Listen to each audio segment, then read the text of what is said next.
Hello, everyone. Welcome to the MASSP, MCAN, School Counselor Association and MACAC webinar. We're excited to have you with us today so we can talk about the Governor's 2020 FAFSA Challenge.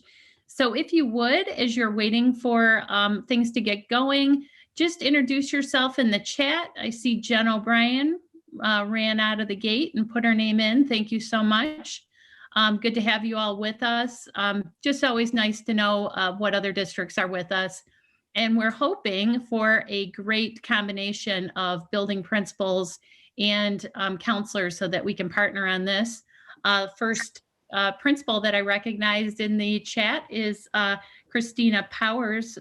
So great to have you with us, Christina, former MASSP board member. Coming in fast and furious now, lots of you here. We should have about 300 of our closest friends with us on this webinar today, and we will be recording it so that we will have it available for you for anyone that might miss it.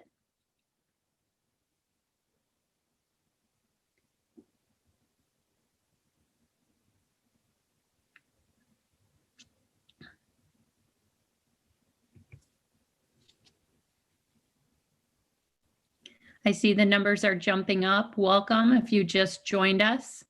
I'm Wendy Zadeb, the Executive Director at the Michigan Association of Secondary School Principals.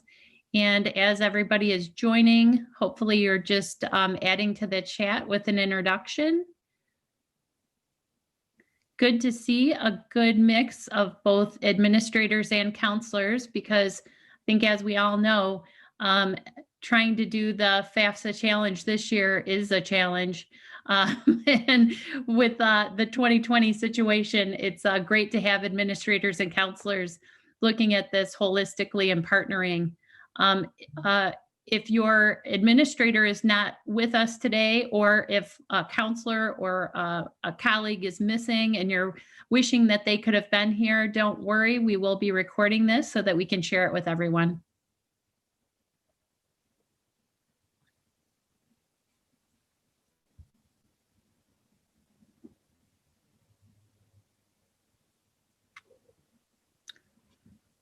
Oh, I see we have Amy Peterson from the Mackinac Island School. So you might win for the furthest away, perhaps. Not sure. I think I did maybe see somebody from Copper Country, though. I see the MASSP's president, Andy Kowalczyk from Bay City Central, is with us. Great to have you with us, Andy.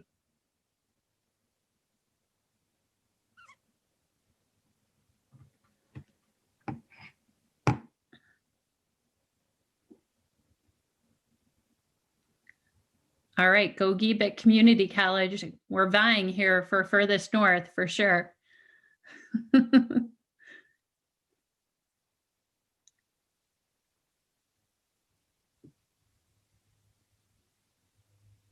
Great mix of people. Really happy to see college advisors with us as well. This is going to be a year where it's going to definitely take a village approach to round up all the students we can to help with successful FAFSA completion rates.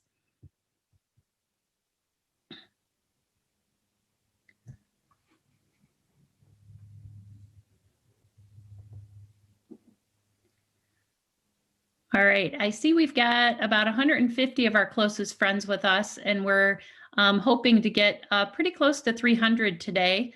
But to honor everybody's time, we're going to go ahead and get started. And as I mentioned, if you have a colleague that is missing today, we will be recording this. And those of you who are just joining us, if you would start by doing introductions in the chat, that would be fantastic.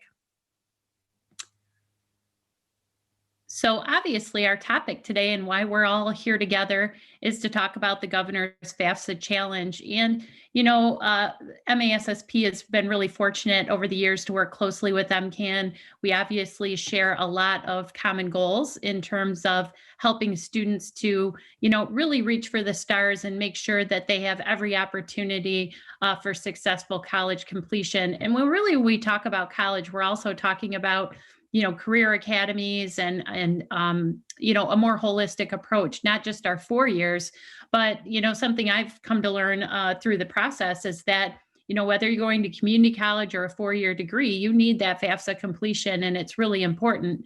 And as a former high school principal myself, I know that one of the things that really worked well for us was the individual counselor contacts and having a FAFSA night where people actually came in. And that might not be part of the game plan for this year. Obviously, just thinking about social distancing and the COVID numbers climbing. So I think it's a good opportunity for us to talk today about, what this can look like, how we can all come together and really be able to put a systemic push together to be able to help as many students as possible complete the FAFSA so that they do have, all the opportunities that they will want moving forward. So as we get started today, I have an introduction slide next. Oh, actually, my next one. As we go along, we're going to have quite a few speakers sharing information with us today. The chat is just for introductions and people to maybe make connections with each other.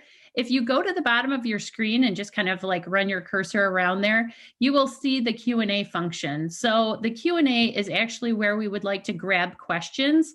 It helps us on the back end to be able to sort through those. So I'll be monitoring that Q&A section. And as each of our speakers are done, I'm going to just grab those questions and ask follow-up as it comes along. So if you have something that you have a question about or need clarification about, please make sure that you post it in the Q&A and not in the chat. As I've mentioned, this slide deck and the recording of today's session will be emailed to all participants. And I'm sure MCAN, the School Counselors Association, MACAC, and MASSP will also post that link also, just so that everybody has access to it. So we are super fortunate to have an all-star list of people with us today. I'm Wendy Zadeb, the Executive Director at MASSP. We also have Brandy Johnson from the Governor's Office with us today. Many of you know Brandy, who formerly was the Executive Director at MCAN and still has a burning passion about this topic. We also have Jamie Jacobs with us from MCAN, the Deputy Director. Jordan Basaki is with us from MCAN as well. We have Chad Somerville from My Student Aid Outreach, and we have Emily Hurtado Arboleda. I think I got it right. I'm so excited. And we also have Bushra Hussein with us today to share kind of like some tips and tricks about successful FAFSA campaigns. So without further ado, I'm going to turn it over to Jamie, and we're going to roll through everything we have for you today. Thanks so much, Wendy, for the awesome introduction. And I'm going to have Brandy speak first as we just think about why does the Governor's Office care about FAFSA completion? So Brandy's going to tell us a little bit about that. Hey everyone, it is so wonderful to be with you all today talking, as Wendy so aptly said, something I have a burning passion for. As she mentioned, I formerly was the Executive Director of Michigan College Access Network, but left that position in March of 2019 to join the Whitmer administration, and I serve as her policy advisor for education and workforce. So that spans K-12 and higher ed, and really FAFSA work is the perfect intersection of those two things. It was MCAN, founding MCAN was beyond a dream come true, and I don't know if I'll ever have a better job, but the reason why I left is because of the governor's prioritization of post-secondary educational attainment. So in her very first State of the State address, she announced her 60 by 30 goal to increase the percentage of Michiganders with a high quality degree or certificate to 60% by the year 2030. When we started, we were at 45%. We've actually made some progress toward that goal, but have a lot of work to do over the next decade. She also announced major investments in college affordability, in the Michigan Reconnect program, and a program called Michigan Opportunity. And so We also established a new department called LEO, the Labor and Economic Opportunity Department, where the 60 by 30 goal and work really lives in very close partnership with the Department of Treasury and in partnership with organizations like MCAN and MASSP. So as was mentioned, I think in the introduction to this webinar, this is the governor's second annual challenge to support the FAFSA among high school students. We established the FAFSA challenge last year, pre-COVID, which, as we all know, feels like 42 years ago. And it's something that she is really passionate about.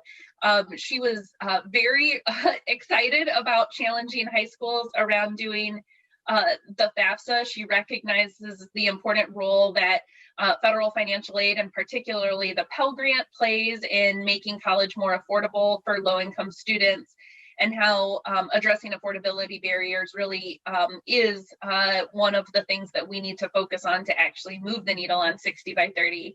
But then, interestingly or ironically, it also became really personal for her, because last year she had a junior and a senior in high school. And so for the first time, she helped her high school senior, who is now a first-year student at the University of Michigan, fill out the FAFSA. So I think it became a lot more personal for her, and she recognized how important it is to help students, particularly that don't have all of the same resources at home, how important it is to help students complete the FAFSA. So despite the pandemic, she was very delighted to announce this challenge again. And we hope and pray that we'll be able to be more visible with the incentives this year. As you know, there were no graduation ceremonies last year. There wasn't a big decision day celebratory events that she and the lieutenant governor could speak at. We are working right now to identify ways to celebrate and really call out the winners of last year's challenge as we look forward to next year and helping to make an even bigger deal, and hopefully in-person deal for the winners of the second annual FAFSA challenge. So delighted to be the liaison to MCAN for the challenge, and really looking forward to ways that the governor's office can help continue to bring visibility to the importance of FAFSA completion. Thanks for having me, and I look forward to working with all of you. Thanks so much, Brandy. I appreciate it. Jordan, do you want to take it away and talk about what the FAFSA challenge is? Yeah, definitely. So as you can see, there's a couple great points on the slide that talks about the need for FAFSA completion in Michigan, and the need is really clear. Michigan currently ranks 29th out of 50 states in the percentage of high school graduates filling out the FAFSA. And that means that Michigan students are leaving millions of dollars on the table each year, and that can really impact the likelihood of them enrolling in college, completing their credential, certificate, or their degree. This is particularly important for low-income seniors, as they are 127% more likely to enroll in post-secondary education directly after high school compared to their peers who don't complete the FAFSA.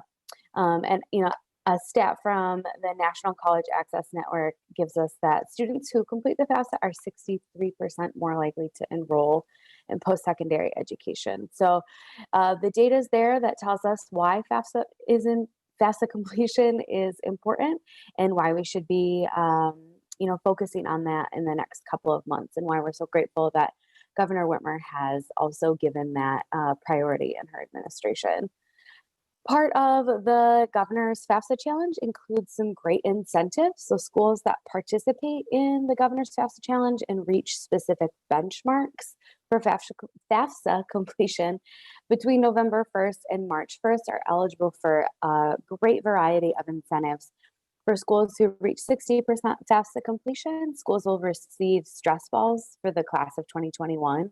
Schools who reach 65% completion of the FAFSA will receive a tribute from the governor's office.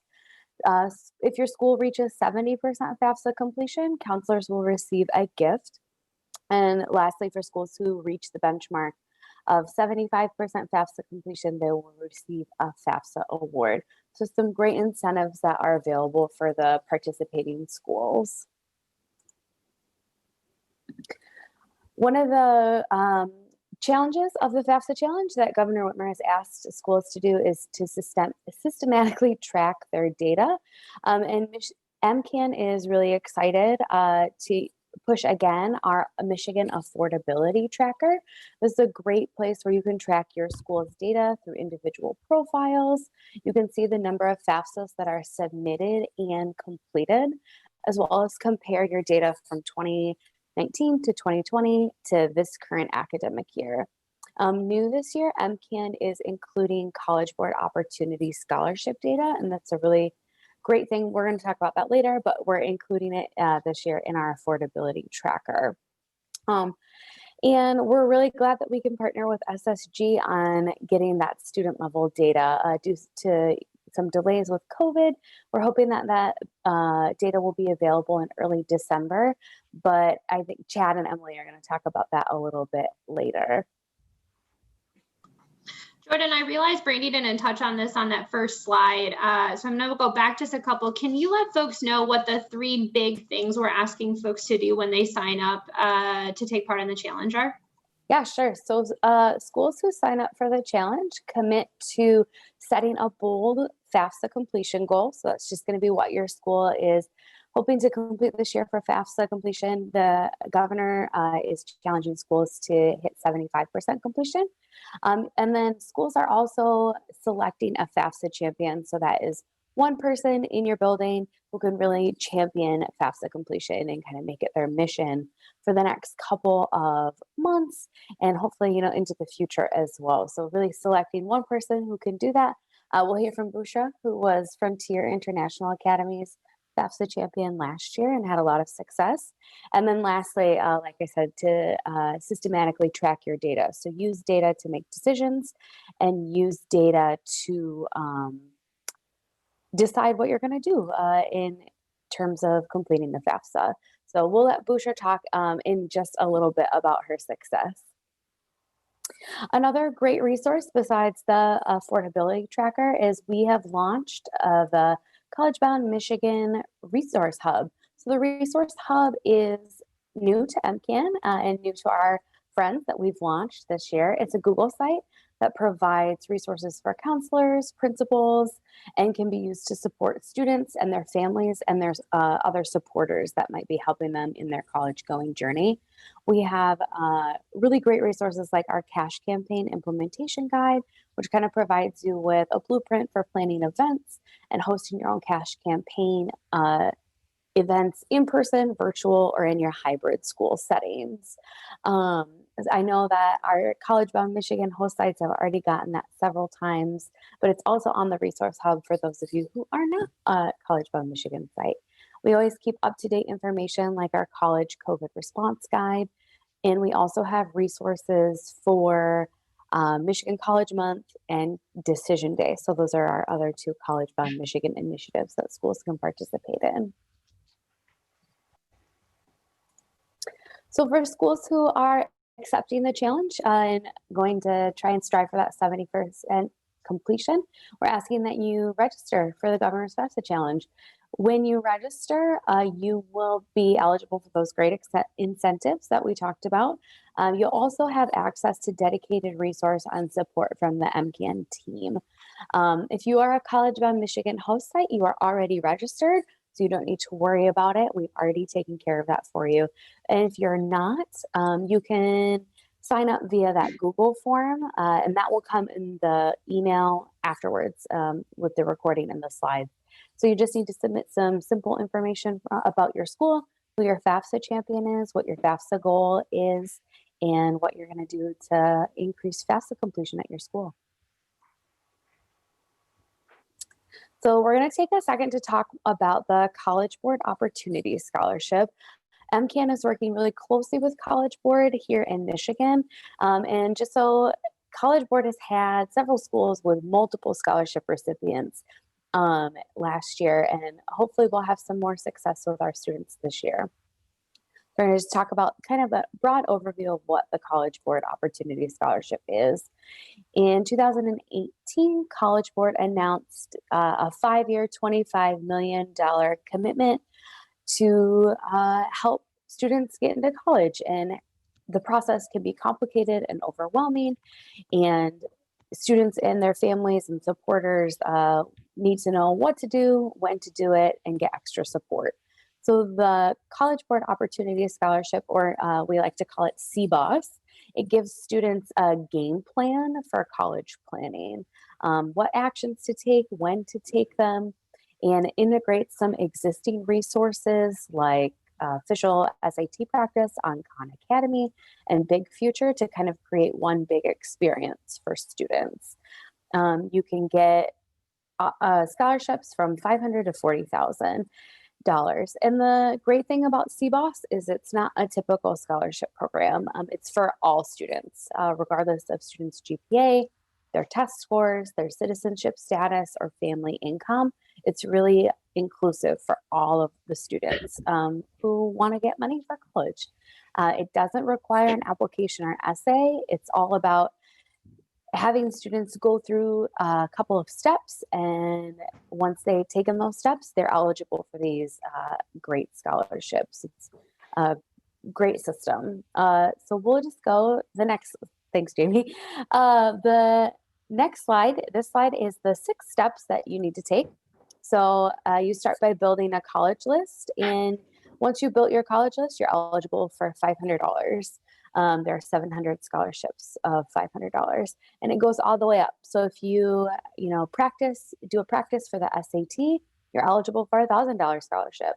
If you improve your score on your practice or your SAT, you're eligible for a $2,000 scholarship. And it goes all the way up from strengthening your college list, completing the FAFSA, which is part of what we're talking about today, and if you apply to colleges. And each of those markers allows students to be eligible for a good chunk of cash that can help, pave the way for them to attend their school and earn their credential or degree.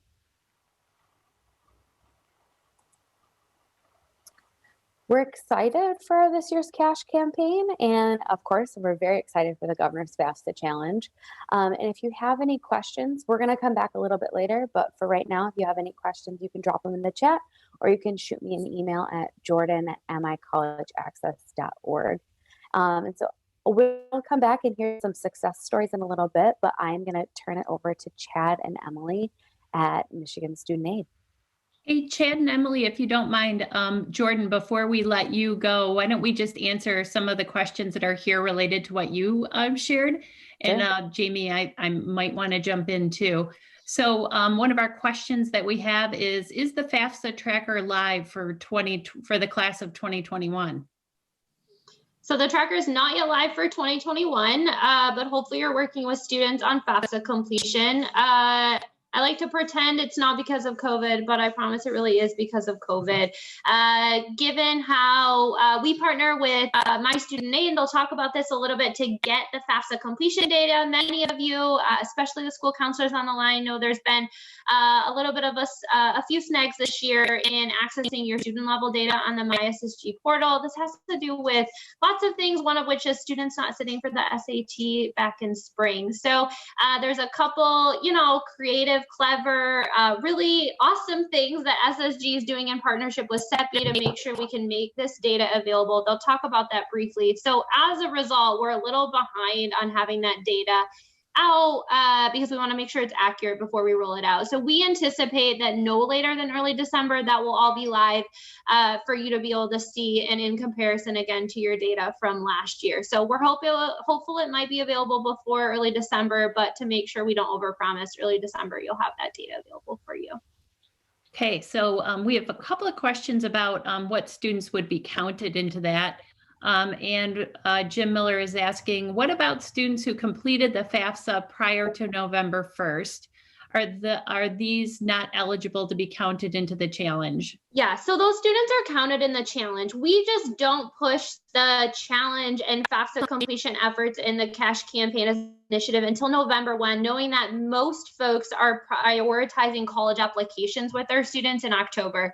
Many of you partner with us on the Michigan College Month initiative, and there's an October 31 deadline at lots of institutions, or now a looser deadline in a COVID world, but we know plenty of students do complete their FAFSA in the month of October. Data will display on those students when once the tracker is live, and they'll count in your overall FAFSA completion rate as a school and as a state. So we don't magically like turn the clock on November 1 and say only those filed on November 1 matter. Anyone who completed a FAFSA prior to November 1 will be in the data set and would obviously count towards your school's overall FAFSA completion rate. So it's just November 1 is just a mechanism of when the initiative starts, when the support starts, but obviously not when students may start on their FAFSA. So how about early college students? Will schools be able to exempt those students from being included in the expected goal? Yeah, so Chad will talk, or Emily, I don't know who will talk about the MySSG portal. As in previous years, school counselors have the ability to add and will have the ability to add and remove students from their roster and or change their expected graduation year. That will change basically your denominator of the number of students that you have. That changes your FAFSA completion rate. So I don't want to do a math lesson for you all to have one later in the slides. I think that Jordan will do with you, but we're asking schools to own that piece of the process in the MySSG portal that Chad and Emily will talk about if you're not familiar. This allows you to see student level data where you can manipulate, hopefully in a positive way, who are your actual students that you have in your building, not your students that have done the FAFSA, what's your world of students that makes sense, and you can make changes to graduation years and add students if you've got new students coming in and things like that. So, Jamie, I know we were going to touch on the MySSG portal to track FAFSA completion. Are we going to get to that later? Or do you know when that data will be updated? So I'm going to let Chad and Emily take that one. Okay. Someone's asking if you could paste the form in the chat. Yeah, I'm trying. I will do that as soon as I know I won't crap out on my screen share. So I promise you will get that. So yes, that will come. Okay. And last question, this one's about the College Board Opportunity Scholarships. Jordan referenced that there wasn't a family income factor with that, but then one of the slides said that family income had to be under 60,000. Do you know? Yeah, so this is a technical piece. I'm gonna go back to the slide just so it makes sense to folks. And if you want more information, Wendy put the CBOS link into the chat as well. We just wanted to touch on it because there's that overlap with FAFSA completion. So if a student has an income of 60,000 or less, they basically are put in the hat twice. So for every step of the process that they complete, they have double the chances in some ways of getting pulled of a student who has over a $60,000 family income. So students that are above that have an opportunity to win it, but there's sort of an added bonus opportunity for students that are below that threshold of 60,000. Fantastic. Thank you, ladies. I think we have exhausted the questions thus far, so we can keep rolling. Awesome. So Chad and Emily are going to take it away with a quick overview on My Student Aid programs and changes to those programs in the MySSG portal that we all love. Awesome. Thank you so much. Yeah, thanks everyone for having us today. My name is Chad Somerville. I'm the outreach manager with My Student Aid. We are located in the Michigan Department of Treasury, specifically in the Office of Post-Secondary Financial Planning. Also with me today, as mentioned, is one of our all-star outreach analysts, Emily Hurtado Arboleda. And hey, what's up? We are really excited to connect with you. I'm on a FAFSA governor challenge. Okay, never mind. I was just gonna call and chat. No, let's chat. Am I getting some feedback? Is there above ability to do it? Should we just ask them? We'll see them on Sunday and Should we have everybody just mute their lines if they could, please? Thank you so much. All right. All right. So we're excited to connect with all of you and provide you with some insight as to how you and your counselors and staff can access some of your school's data in regard to some of the state financial aid programs that we administer. We really do find that a strong partnership with you and your staff is really one of the most critical things that our team can do in reaching students statewide related to preparing them for financially for post-secondary education. So we really do take pride in delivering the information and resources to you as much as we can. So let's go ahead and dive in then. In terms of just trying to get to the slide here because I'm not seeing it. There we go. All right. So for academic year 1920, our office, SSGO, appropriated more than $140 million in 8 state financial aid programs. All program details and eligibility requirements and fact sheets are all really located on our website. If you go under the high school counselors area of our website, you'll be able to find all of that information. Very helpful there. Next slide. This is just a quick glance of the programs that we do administer in our office, some of which you'll find really familiar: TIP, Michigan Competitive Scholarship, Michigan Tuition Grant, and we do have others that are smaller. But again, all of those program details and eligibility requirements are available on our website. I really do encourage you to check them out. All right, and then moving into TIP, because I'm sure that's what a lot of you all maybe have questions about. You may have heard of the recent changes, so we wanted to really make sure we touched on that. Some of you may be aware that TIP's a program for eligible students who either have had or maybe currently have Medicaid coverage. And we're basically looking, the state's looking from age 9 through high school graduation. And we're looking to see if that student was receiving Medicaid for 2 years within a 3-year window.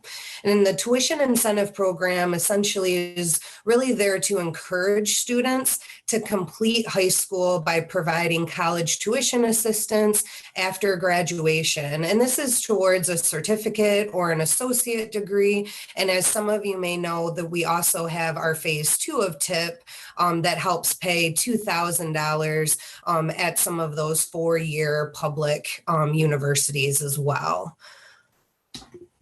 And then just to get into some of the recent changes. So the biggest one is that first bullet point. So there's no longer a TIP application required. So for many of you, that was one of the things that you were working a lot with your students on, your TIP eligible students, really helping them to complete that TIP app, working with our office to get that completed. So that's no longer required. There are some things that still remain in place in terms of eligibility. So one of the things that remains in place that's highlighted in blue is that it is a requirement that the students complete high school or its recognized equivalent prior to age 20. So if you have any students that maybe aren't on that traditional path to graduating, or maybe they're doing some credit recovery, but they are TIP eligible, as long as they're graduating prior to age 20, they have those TIP benefits there and available. And then for any students who might be in a state approved early, middle college, for those students, they have to graduate prior to age 21. So they've got a little bit of time there. Now, another thing that remains in place is for any of those TIP eligible students, they do have to start using TIP within 4 years from high school graduation. So that's really nice for your students who maybe aren't quite sure what their college path might be, or I know I've spoken to many students who just given the pandemic, they're not sure if maybe they're going to take like a gap year, maybe they're going to work a little bit and then kind of figure out, you know, what their path looks like to college. But they have that 4-year window to start using it. So that's a real big benefit for those students. And then the last thing that's changed, and this is a big change, is that all remaining benefits are forfeited 10 years after first payment. So it used to be that all remaining benefits were forfeited after 6 years from high school graduation. Now what they've done is they've extended it from that first tip payment. So that for that student, from the minute they get that payment, that 10-year window is going to start. So we're really excited that that expands that for students, especially students who, might be going to school part-time. Maybe they have to stop, for a minute and go back. That really gives them a larger window to get that degree or that certificate. Now, the other really big thing that we want to stress to all of you, because we know that you're working, of course, closely with your counselors, and they're, having those connections with those TIP eligible students in your school, is that because we don't have that TIP application anymore, we would really love for you to stress to your students the importance of creating a MySSG student portal. And this is just a way that, again, we can have that up-to-date contact information for the student. So if we did have any questions or there was anything going on with their TIP award, we would have, that up-to-date info. So we'd really encourage you to have your students create those MySSG student portals. And if you have students who want to know if they are TIP eligible, as it's always been, they can do it one of two ways. They can either create a MySSG student portal, but as you'll see on the screen, the really important thing is that for that student to create a student portal account, they're going to have to know their social security number, and they're going to have to either have a FAFSA on file or have that TIP record. So as long as they have two of those three things, they can get that MySSG student portal created. The social security number tends to be the biggest one that students sometimes need a little bit of time to gather that. And then the second way is they can call our customer care center number, and that number is 1-888-447-2687. And they can call and just provide their first and last name and date of birth, and we can look that up for them and let them know. And we can move to the next one. Awesome. So MySSG for high school counselors and lead administrators. So you all have access to the MySSG system. The key to getting access is having a data use agreement with us on file. And we're going to talk about that in a minute. But I wanted to let you know the benefits and what you can do in MySSG. And so you're able to view student records, FAFSA completion data, SAT scores, although it's a little bit of a funky year because we haven't gotten all of those scores because a lot of students didn't sit to take the SAT in the spring. So that's a little bit different this year. And also your TIP student list. So as Jamie talked about earlier, there's ways that you can filter those results. You can look across different grad years. And I'm going to show you some of those screens in a minute, just so you have an idea of what they look like. But there is a wide variety of things that your high school counselors and you all as lead administrators can do to view the student records of the students in your school. And so where do we find MySSG? Where's it located? So we've got the website up on the screen for you, www.michigan.gov/MySSG. We also have a screen grab up there for you. So you'll see at the very top, kind of highlighted in white, is the high school counselors tab. That's a really great resource if anyone's on the call who maybe hasn't got a chance to check out that tab on our website. A lot of helpful things there. Chad will touch on some of those things in a little bit, but you'll see what we have circled in red. That's going to take you right to the Go to MySSG High School Counselor portal. So that'll be your way in. And then in the next slide, I'm going to show you the DUA. Excuse me. So data use agreement, this is your key to getting access to MySSG. So every year, high school principals, superintendents, they have to submit a new DUA every year. And what they're going to do is they're going to list a number of data receiver designees, and that ends up being a lot of high school counselors. They end up usually being included in that section of the DUA, but you can also include teachers. If you have teachers that maybe are having a strong connection with students, you can also list some teachers in there. And then our secondary partner roster is another good thing that can be used for maybe any college advisors that you might have in your school who can also assist in this. So if they're a secondary partner, just a heads up, they won't have direct access to the MySSG system, but they are someone that you can lean on. For instance, a high school counselor might go in and pull their TIP student list. As long as we have their college advisor listed on the DUA, they could print off that list, hand it to their college advisor and say, hey, can you help me in reaching out to these students? You know, maybe there's an event coming up and you want to do some outreach. So I would really encourage you, if you have a DUA on file or if you need to get one on file, just really think about all of those folks who you might want to include on there. And don't forget about any of those secondary partners that you may want to put on. And so I just wanted to give you guys a screenshot of one piece of data that's available in MySSG. So FAFSA completion data. So high school users, you're going to have access to see which of your students have completed a current year FAFSA. Now we load our FAFSAs in MySSG within a few days from the date the federal government gets it. So it takes about 3 to 5 days for the federal government to get it all processed, and then a few more days for us to get it uploaded in MySSG. But you'll notice on the far right side, that's a screenshot of what your menu looks like in MySSG. So if you were to click high school, that's highlighted in teal, you would have all of these options. So you would have ACT, SAT search, you'd have your high school profile, FAFSA completion data that you can see circled, and then also your TIP students that you have listed below.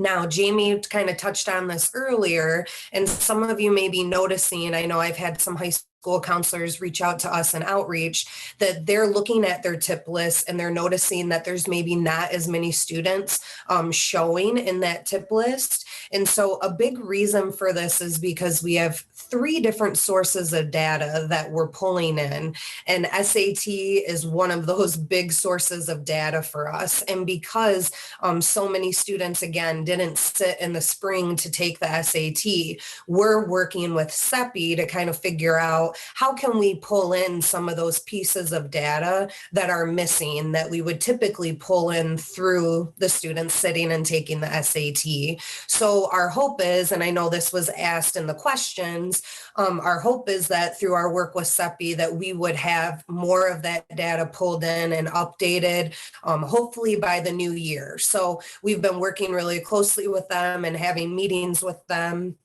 And we're getting ready to get our new DHHS data. So that will be uploaded too. So I would say for anyone on the call, definitely think about maybe pulling your TIP student list either in December or even after the first of the year, because we only get that data from DHHS once a year. So you may have students right now that aren't showing as eligible or aren't appearing on your TIP list. But once we get that data set uploaded, we may see a significant amount of students that are now showing in your TIP data. So we know it's a little bit of a wonky year, just given everything going on with COVID. Typically, you'd have a much more complete list of students. We did send out a Gov delivery. So for anyone on the call who's wondering kind of what can you do in the meantime, Jamie also touched on the TIP lookup feature. And I can't remember if we have that slide included too. Oh, awesome. So you can see it on here. So you'll see you can look up a TIP student on this slide. If you look them up, and you can do it for FAFSA and for TIP. So this is just the FAFSA screen, but if you look up a student, if you're in the TIP screen or the FAFSA screen, the one thing that I would say is double check their grad year. So what we've noticed is counselors will go in and they'll look up students, and then they'll say, well, I think I added them to my roster, but they're still not showing in my tip roster. And that's because there's like a little hyperlink that's right under grad year. Grad year is kind of hyperlinked, and they just have to click in there and then they can update that grad year. And that just helps connect it to your school, connect it again to that grad year for you. But what you'll also notice on the screen at the very top, you can filter again by the grad year. So you are actually able to see freshmen through your seniors, and we even keep the previous year's data on there. So we know that sometimes you want to do a comparison. How did 2019 maybe look compared to 2020 and so on? So you can filter that way. And the export to Excel that we have circled there is a really great feature, because that allows you to put all that data into a nice Excel spreadsheet, and then you can sort it, however you're looking to sort it, by completed tip apps, or by eligible tip students. Sorry, we're still getting used to these changes too. Either by eligible tip students or those students who have completed or have that FAFSA on file. And you'll see kind of along the right-hand side there where it says select student. So if you're looking to remove or add a student, you just click on that box and then hit that remove button, or the add button, whatever that button is that you're looking to do for that group of students. I would say though, we had one counselor who forgot to filter the year, and so she ended up kind of moving some students, which is no big deal. We can always push things back, but just make sure you're paying attention to if you have that year filtered.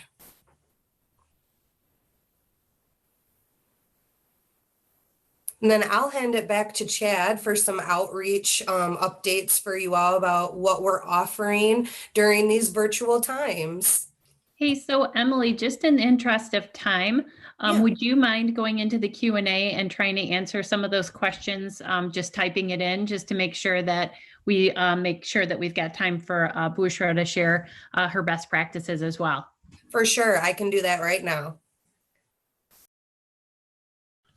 Okay, thanks, Emily. So just from an outreach perspective, just so all of you understand kind of our approach, we do serve 5 different regions throughout Michigan. So as you can see, sort of color coordinated, Deanna Hudson, who normally serves the Thumb region, is also the main point of contact for the Upper Peninsula and the Lower Peninsula, the Teal area. So yeah, we do this to not only be able to serve the entire state, but to develop relationships with all of you.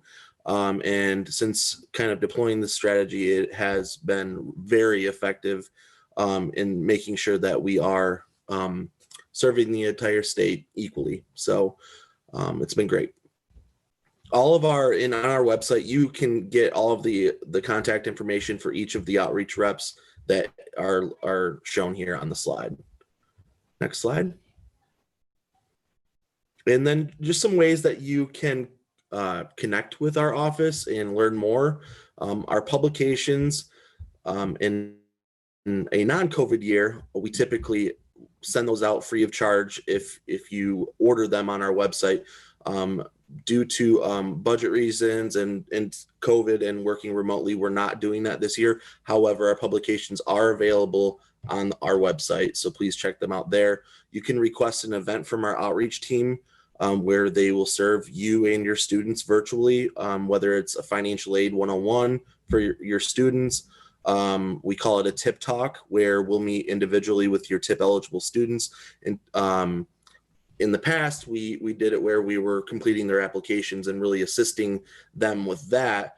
Now it's shifted to, okay, where are you thinking about going? Now that you're eligible for TIP, here's how you can best use your benefit and how you can use it at the institutions that you're looking at. So it really is a nice one-on-one conversation that we have with those students, and we are happy to serve your students and serve you in that capacity.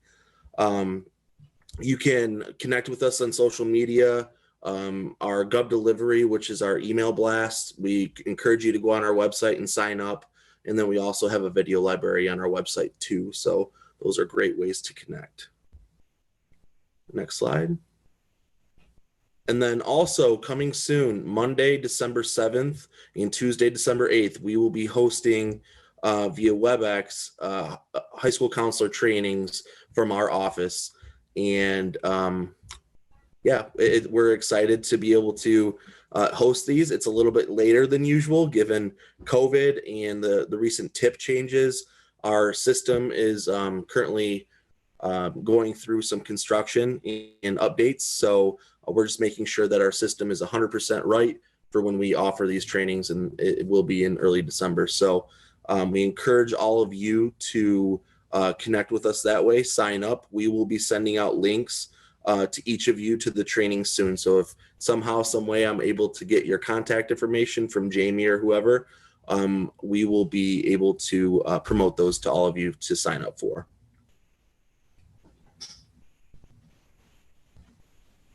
And that is it from us. So we will continue to work through Q&A and answer all of the questions that we can.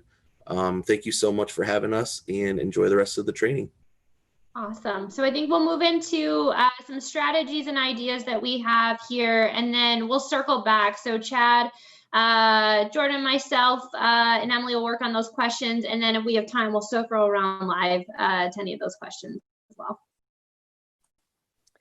Awesome. So we're excited to share like some success strategies of people that we've worked with in the past year, and people who really,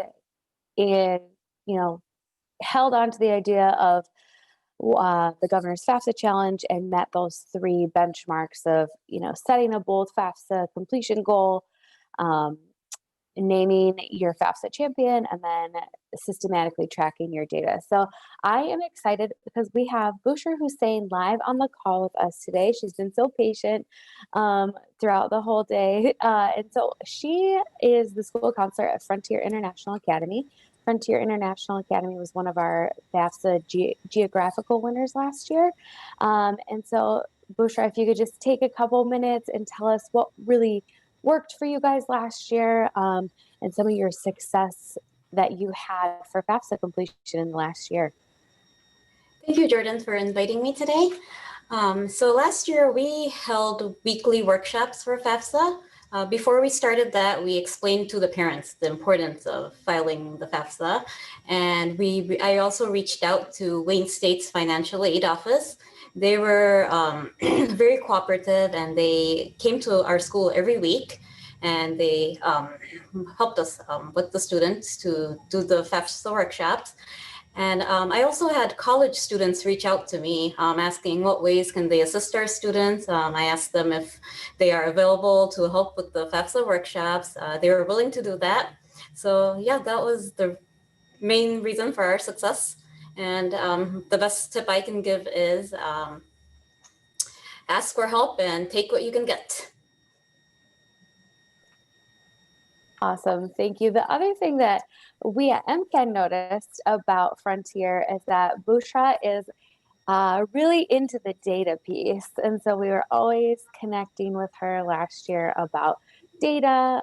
She would email us with specific students who, she knew had done their FAFSA, but it wasn't, registering on the FAFSA tracker. And so she was always really aware of what was going on in her school and really connecting those dots. I know I have this student done. So Bushra, can you talk a little bit about how you use the data to really support your efforts in FAFSA completion? I used to track the MISSG counselor portal every day, like the way I check my email. And my students, once they're done with the FAFSA, they would always send their confirmation email. So then, like when I log into the counselor portal, if I would see their FAFSA is not done, when I see that discrepancy, that's when I would reach out to Jordan, like, hey, Jordan, can you take a look at this? Why is this not matching? So yeah, definitely make a use out of the counselor portal. It's your primary tool. Awesome. Thank you so much for sharing your experience with us, Bushra. I know you're really busy, and so really appreciate you taking a couple minutes to share all of your success with us. No problem. Thank you for having me, Jordan. You're welcome. A couple other schools that we know have had a lot of success. Bad Axe High School, they incorporated FAFSA as an English assignment. So they took it as not just one counselor doing it, they kind of integrated it into their curriculum. With having it be an English assignment, and then the English teacher followed up with parents, and they again used that data to see who was doing it, who still needed to do it, who might need help doing it. Brooklyn over at Pershing, I talked to her yesterday, and they offered a lot of incentives for FAFSA completion. She actually said towards the end, when they were really close to having all of their students, they posted a large poster board outside of her office with student names who hadn't completed it yet. She said that she got a lot of success in that way because students wanted their name off of that poster. She said that for incentives, they offered gas cards, gift cards to local restaurants.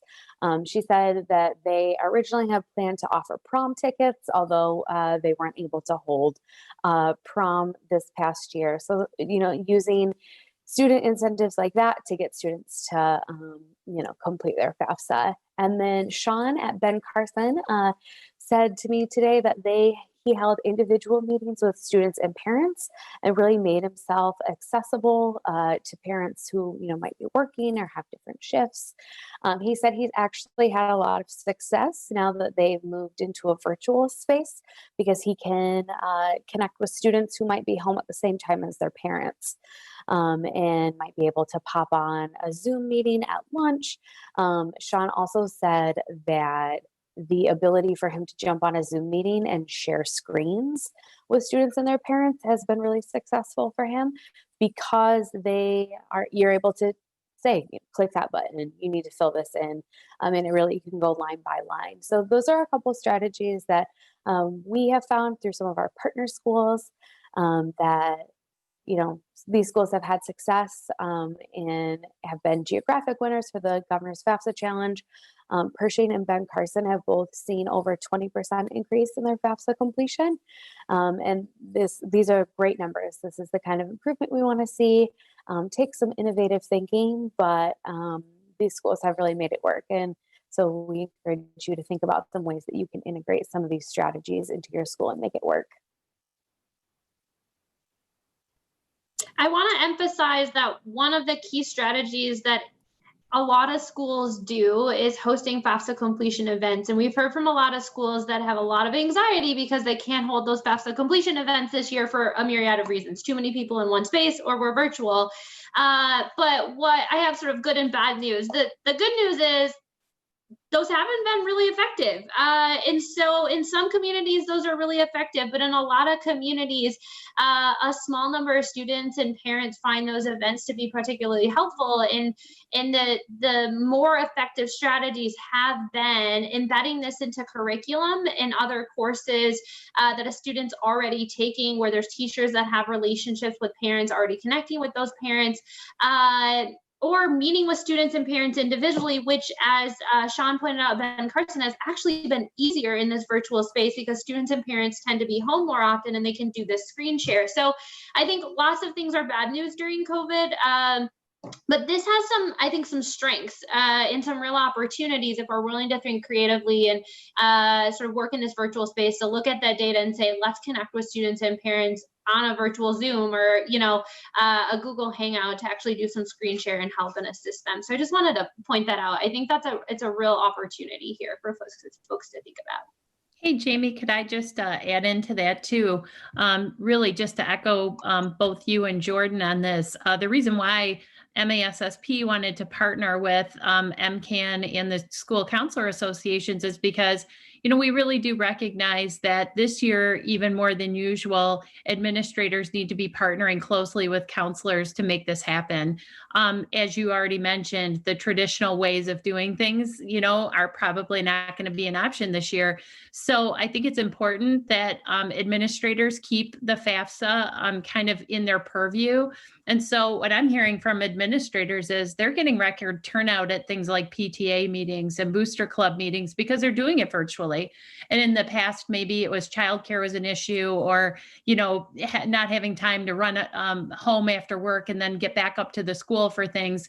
So if, let's say, there was a PTA meeting or something, and the principal's facilitating that and says, hey, right after this or tomorrow, we're going to have, a FAFSA completion virtual opportunity, just kind of, I think making sure that that constantly gets out there when you do have an audience of parents to be able to share that with. And, I think a lot of parents are obviously already getting concerned with what are the end of the year activities going to look like for my senior. Well, if you have a senior parent night meeting, I think you're going to get a lot of people there virtually. And this is, once again, a great opportunity to double dip and make sure that you're talking about FAFSA completion, make sure that you're offering a lot of different options for making that happen. So this is a time where if your principal is not on this webinar, I would encourage you to go back and talk to them directly about what's the plan, because just doing one night is probably not going to help you hit your target this year. It's going to take, I think, multiple touches and some creativity, as both Jordan and Jamie already indicated. Thanks, Wendy. Jordan, did you want to take us home on these last few ideas? Yeah, so just kind of echoing what Wendy just said about, not being able to meet your target with one night. You can look and see the state priority deadline is March 1st, and there's 11 weeks until then, which seems crazy. But then you can take your student count and say, how many students do I still need to reach? So let's say you've got, 125 students, you've got 11 weeks to get them in and completed with their FAFSA. And that's 12 students per week with 2 or 3 students per day. And so then you know that you need to connect with those students and get those students in and really prioritize meeting with those students, talking to them, talking to their parents, talking to their teachers. So that's one way that you could just, kind of bucket out your time. We know that you guys are all so busy. And so maybe breaking it down that way might be a great way to do it.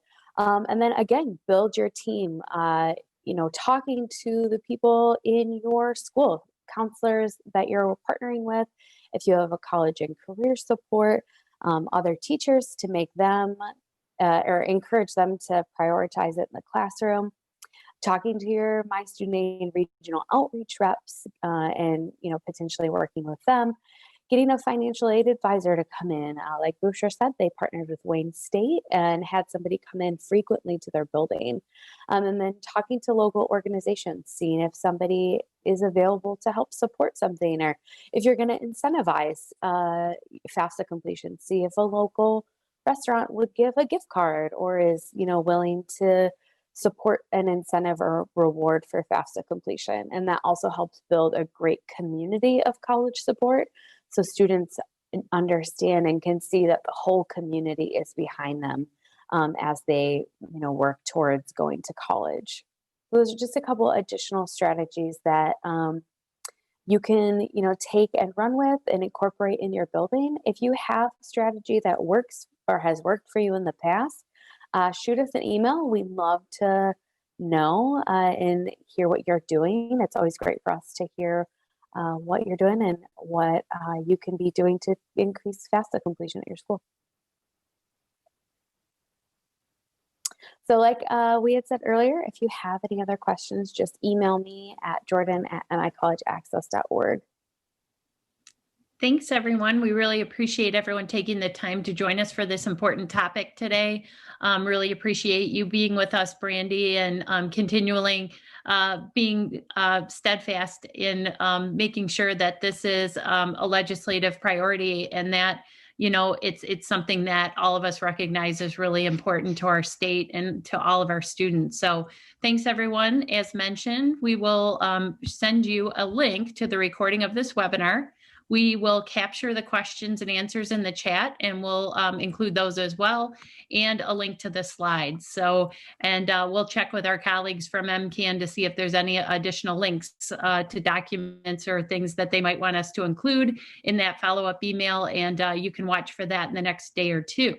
So thank you, everyone. I know what a stressful time this is, and really appreciate everyone's efforts in what you're doing for kids, because it's definitely taking some above and beyond time for you to be able to support them with all of their social emotional needs and also thinking about their future. So thanks, everyone.